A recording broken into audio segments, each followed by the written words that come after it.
naye ekyo kibuuzo kigenderera abakola oluguudo nunula badde nsaba ogendo obabuuza ebibuuzo ebyo.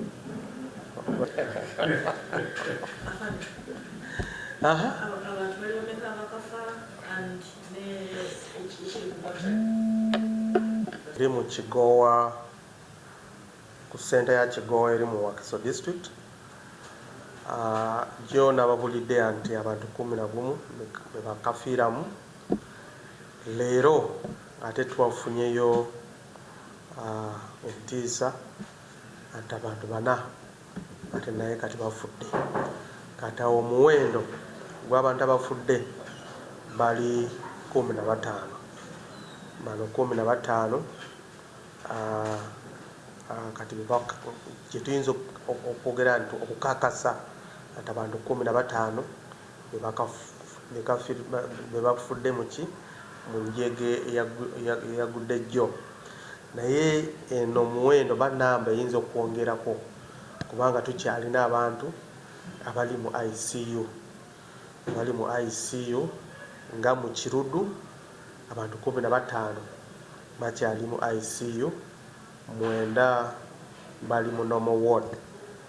Kati abantu bonna abalwadde abalumiziddwa gyetuyinza okwogera kati abali mu kufuna obujjanjabi ekirudu bali 24. Naye abantu abafiiriddwa abantu babejjo abayidde nga tosobola okumanya nti ani yaani. Famire, relatives batandise okuvaayo okujja okutubuulira ngeri bafiiriddemu abantu baabwe. Kati bano bagenda kutuyambako nga tukola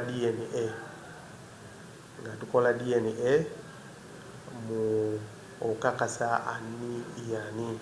Naye bali abafudde nga abafiiridde eri Bombo ku ddwaliro ya Bombo military barracks n'abafiiridde mu Kirudo, abantu bayinza okukola ki okubategeera okumanya nga Kiza abadde eri Bombo, Medi naye abadde Bombo. Kati abo tetugenda kubakolako ki DNA, abo tujja kukwasa bukwasi ki abantu baabwe emirambo gyabwe nga tumaze okukola DNA. Genda okozesa eri nkadde tuli ku scene, waliwo abaserikale abali ku scene, obatuukirira n'obagamba nti wafiirwa omuntu wo mu kifo ekyo, ajja kuwandika. Awo the next step ogenda eri mu ggwanika mulago, ojja basangawo abaserikale naye bali mu ggwanika mulago, otuukireeyo mu ggwanika ki mulago.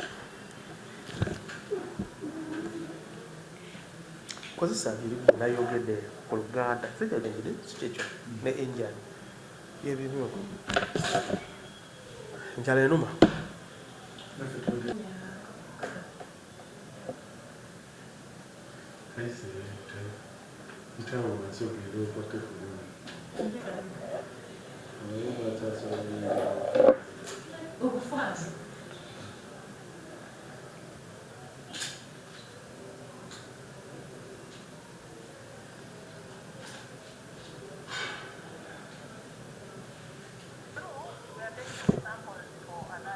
At the mortuary, how many did you get?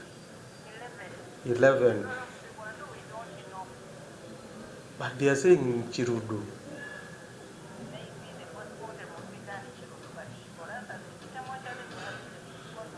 The city mortuary 11 only. And they have picked the samples. You have done the postmortem. Okay, that's when they will hand over the body to them after doing DNA. But now, okay, let me try to look for the 2 where they are. Okay.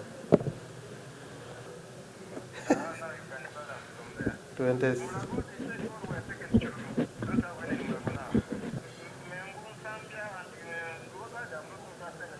What about Bombo?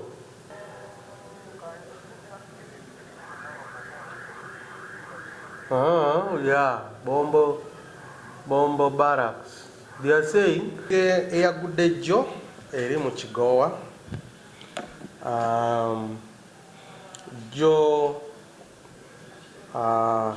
nabategeezezza nti abantu 11 nga bale twakakasiza jjo. Kati leero ku makya waliwo abalala 2 abafudde. Kati omuwendo gw'abafudde gye tulina ssaawa zino bali 13. Jjo 11, leero 2, eyo 13. Naye namba oba omuwendo guno eyinza okwongerako kubanga tukyalina abalwadde abakyali mu ICU mu mbeera embi. Nga eri Kiruddu abalwadde bali mu ICU abakoseddwa okuva ku njega eyo bali 15. Kati tomanya kiki ekiyinza okukola ki eyinza okubeerawo. Abali mu normal ward bali 9. Eri Bombo ku Bombo Military Hospital abali mu ICU bali 2. Kati omuwendo mugatte bonna abakoseddwa abali injured abali mu ddwaliro kati abali mu kufuna obujjanjabi ssaawa zino wenjogerera ssaawa 8 bali 26.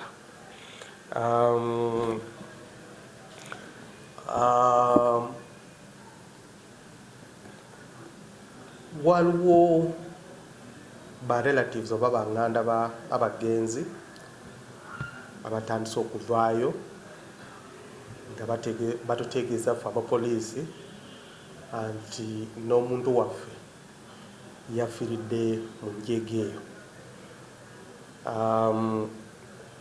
Kyetugenda okukola ku bali 11 tumaze okubakolako postmortem okubakebera. Ekigadde tugenda kubaggyako samples singa bana bavaayo ati omuntu wange yafudde, omwana wange, taata wange, ani kojja, tugenda kubafunako samples tugitwale mu laboratory yaffe mu forensic eri Naggulu tukole DNA testing okukebera tukakase omulambo gye tugenda okukwasa ono yiye oba si yiye.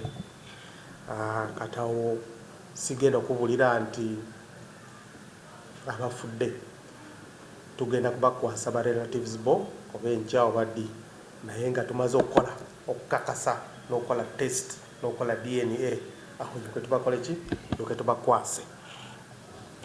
Nga famire ya mwami Mubiru Simei yafiirwa mukazi we n'abaana be 2.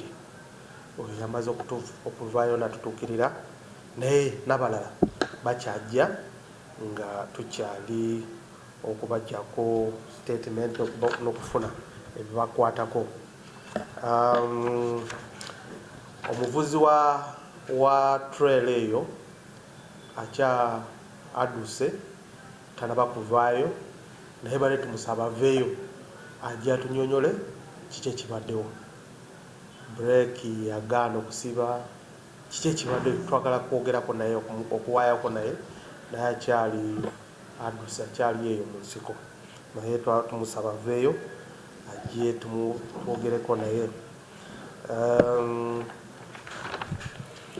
Twagala kukubiriza abantu baffe omulanga anti singa trailer oba erimu mafuta efunye akabenje mu kitundu kyo, mwewala okukisemberera, dduuka nnyo emisinde ovaawo mu kitundu ekyo.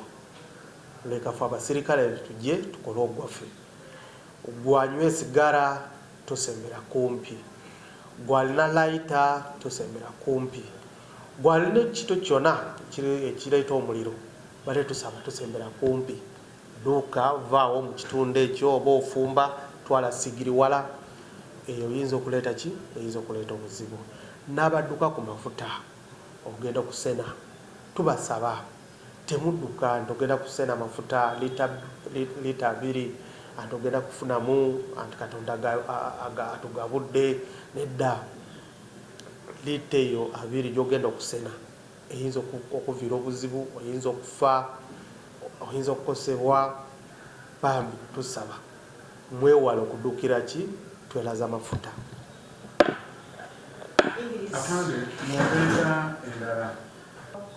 Omuntu wa bulijjo singa akabenje kagudde, ekisooka kubira poliisi, tegeeza poliisi ate akabenje kagudde wano.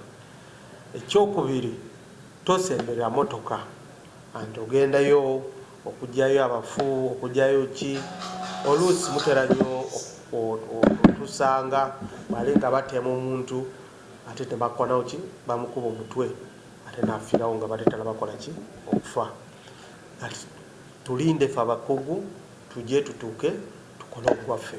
Naye kyemuyinza okukola okulaba nti temusembera ki? Motoka eyo.